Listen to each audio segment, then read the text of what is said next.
Hi folks, this is Dr. Kat Schreier, the water mobile journalist, be in the know with the WaWa Mojo, here again at the American Waterworks Association.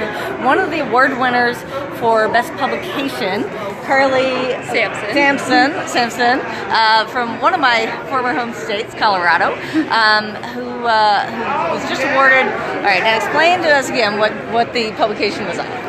Sure, so we wrote a paper and it was based on disinfection byproduct occurrence. So disinfection byproducts are formed when you add chlorine or other disinfectants to the water, which are very important, but an unintended consequence is the formation of disinfection byproducts, which are carcinogens. And what we were looking at is different speciation of these DVPs. So they can be chlorinated, they can be brominated, and so we did an assessment of HA9, which is 9 haloacetic acids, as well as speciation of trihalomethanes, which is another type of disinfection byproduct, and the haloacetic acid. So looking to see basically what is forming and assessment of what are more toxic. Well, we weren't doing the toxicity, but we're looking at, what species are there. So there's an understanding of what's more toxic than others. And HA9 right now is of interest. The US EPA is currently doing a monitoring rule, so a lot of utilities all across the country are taking samples and monitoring for HA9, but what our paper did was look at actually modeling and estimating what the HA9 occurrences across the country. Okay, so let's break that down a bit and try to figure out for people passionate about water of all technical backgrounds. Okay.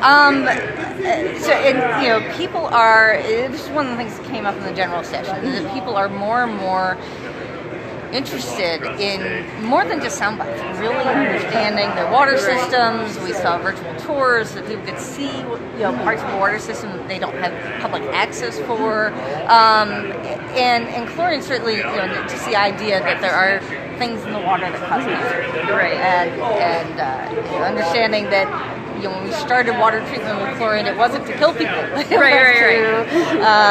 Tell us a little bit what the chlorine was put in the first place for. Sure. So chlorine is very, very important. It's very important to disinfect water and to maintain a disinfection residual throughout your entire distribution system. What's a disinfection residual? So to continue having chlorine basically available in the water to protect against any pathogen or microbial growth that can be very dangerous.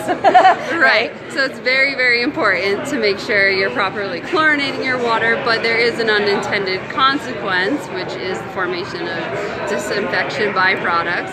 And what we found is when bromide is in the water, it can form brominated DVPs, or disinfection byproducts, which are known to be more carcinogenic than their chlorinated counterparts. So do you want bad or more bad? And yeah, now there's because there's a lot of concern. People are putting water treatment systems on their countertops at home.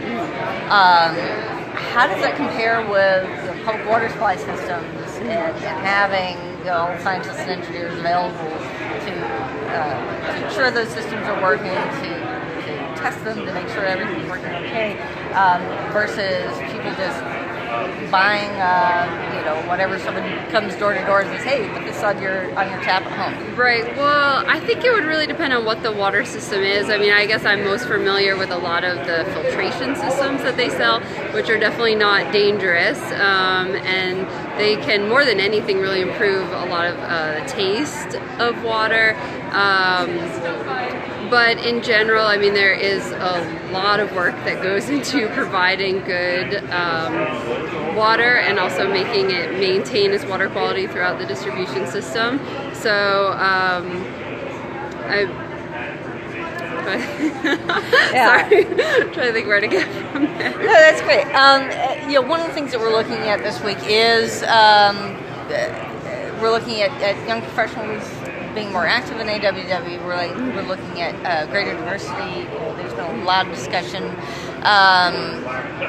What's your experience been like with, you were at University of Boulder, Colorado, and you're now at one of the consulting firms, Corona, Denver.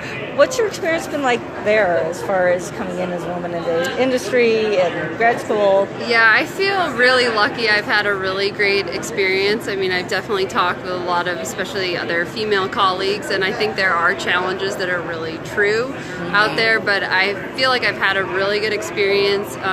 University of Colorado Boulder, there was a very large female presence in the environmental engineering department especially.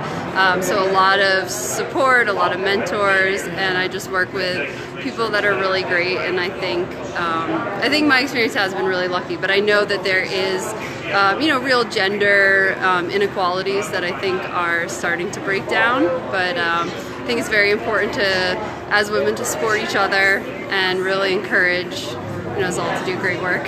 Has the support of coming here to AWWA helped you to kind of meet other women in the field, your generation and other generations? Well, there's a lot of opportunities, and actually I think today there's even a women in water luncheon, so there's a lot of just opportunities for that support and that encouragement, and to see a lot of women doing amazing things. Who encouraged you to publish your paper and submit it for consideration? Well, Chad Seidel is one of my co-authors, who's right here.